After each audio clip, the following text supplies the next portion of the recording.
नमस्कार मेरे प्यारे भाइयों और बहनों, कैसे हैं आप सभी। आई होप कि अच्छे ही होंगे। चलिए, आज की कहानी इसी क्षमता पर आधारित है कि यह कहानी आपको जीवन में आपके कार्य क्षेत्र में लीडर बनने में प्रोत्साहित करेगी। राजा महाराजाओं का दौर जब चल रहा था, तब किसी राजकुमारों को राज आसन पर बैठाने से पहले उसे उस लायक बनाना होता था। उस दौर में बड़ी बड़ी मैनेजमेंट स्कूल या कोई डिप्लोमा कॉलेज तो नहीं होते थे, लेकिन जहाँ जाकर वे सारी चीज़ें सीख पाते थे, उस दौर में अनुभवी गुरुओं और राजकुमारों को वह शिक्षा दी जाती थी जो उनको अपने भविष्य में काफ़ी ज़रूरी और महत्वपूर्ण साबित होती थी। तो ये कहानी है चाइना के एक राजा की।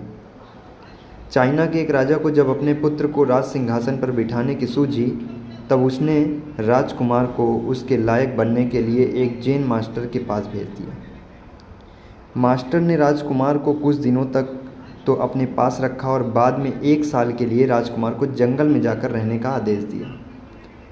अब राजकुमार मास्टर के आदेश अनुसार जंगल में रहने के लिए चला गया। अपने राज्य में ऐशो आराम की ज़िंदगी जी रहा राजकुमार शुरू के कुछ महीने बड़ी तकलीफ़ में जंगल में रहा। बाद में धीरे धीरे उस जंगल की आदत हो गई। वो सहजता से उस जंगल में रहने लगा और जंगल में होने वाली छोटी मोटी घटनाओं का अवलोकन करने लगा। देखते ही देखते 1 वर्ष बीत गया और राजकुमार वापस अपने मास्टर के पास लौट आया। मास्टर ने राजकुमार के लौटने के बाद उससे सबसे पहले एक सवाल किया कि मुझे बताओ, तुमने जंगल में क्या क्या सुना। राजकुमार बोला, मैंने वहाँ झरने की कलकल, भंवरों का गुंजन, पत्तों की सरसराहट, बादलों की गड़गड़ाहट, झींगरों का शोर, ये सब सुना। राजकुमार इतने पर ही रुका नहीं और उसने हर उस आवाज़ के बारे में जैन मास्टर को बताया जिसे उसने जंगल में सुनी। जैन मास्टर ने राजकुमार से पूछा और कहा कि और क्या क्या सुना तुमने। राजकुमार बोला, मास्टर, मैंने आपको उन सभी आवाज़ों के बारे में बता दिया जो मैंने सुनी थी। मास्टर ने राजकुमार से कहा, ठीक है, तुम दोबारा जंगल जाओ और वहाँ से तभी वापस लौट कर आना जब तुम्हें पहली सुनी आवाज़ों के अलावा कुछ नई सुनाई, मतलब जो कह रहा है कि आवाज़ें जो हैं वो तुम्हें नई तरीके से सुनाई दें, कुछ नई आवाज़ें सुनाई देंगी, वो सुन के आना है तुम्हें। पूरा 1 साल जंगल में बिताने के बाद राजकुमार यह सोच रहा था कि अब उसे अपने राज्य में वापस जाने के लिए मिलेगा या नहीं मिलेगा, लेकिन मास्टर ने उसे फिर से वही जाने का आदेश दिया बेमन से।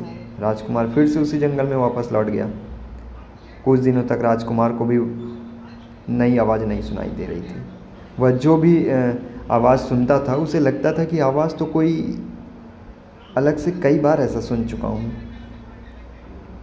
क्योंकि झरने की आवाज़, कलकल की आवाज़, भंवरों की आवाज़, झिंगुर की आवाज़, ये सब वो सुन चुका था, लेकिन उसे नई आवाज़ नहीं सुनने को मिल रही थी। फिर राजकुमार ज़्यादा ध्यान देकर और पूरी तरह समर्पण से अपने आसपास की हर आवाज़ पर गौर करने लगा। धीरे धीरे राजकुमार को ऐसी ऐसी आवाज़ें सुनाई देने लगी जो उसने पहले ज़िंदगी में कभी भी नहीं सुनी थी। कुछ दिनों तक उन सभी आवाज़ों का अभ्यास करने के बाद राजकुमार अपने मास्टर के पास वापस लौट आया। अब राजकुमार इस पर बहुत प्रसन्न चेहरे के साथ अपने मास्टर को उन सभी आवाज़ों के बारे में बताने लगे जो उसने इस बार सुनी थी। राजकुमार ने कहा, मास्टर, शुरू में मुझे सारी वही आवाज़ें सुनाई दे रही थी जिन्हें मैं बरसों से सुनता आ रहा था। फिर मैंने ज़्यादा ध्यान लगाया तो मुझे वो आवाज़ें भी सुनाई देने लगी थी जो आमतौर पर सभी को सुनाई देती हैं। मास्टर ने पूछा, कौन सी आवाज़ें?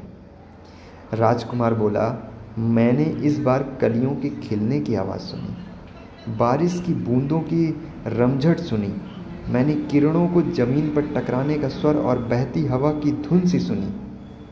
राजकुमार की बातें सुनकर जैन मास्टर बहुत खुश हो गए। मास्टर ने कहा, अब तुम राजा बनने के लिए बिल्कुल तैयार हो, क्योंकि अब तुम उन आवाज़ों को भी सुन सकते हो जो अनसुनी हैं। हर राजा में यह गुण होना चाहिए कि प्रजा की वो कही और अनकही बातें और भावनाएं समझ लें तभी वो सही फैसले ले सकता है, उसका विश्वास जीत सकता है और उन्हें सुखी रख सकता है। अब कहानी तो समझ में आई ही होगी। तो कहानी हमें ये बताती है कि ये सबसे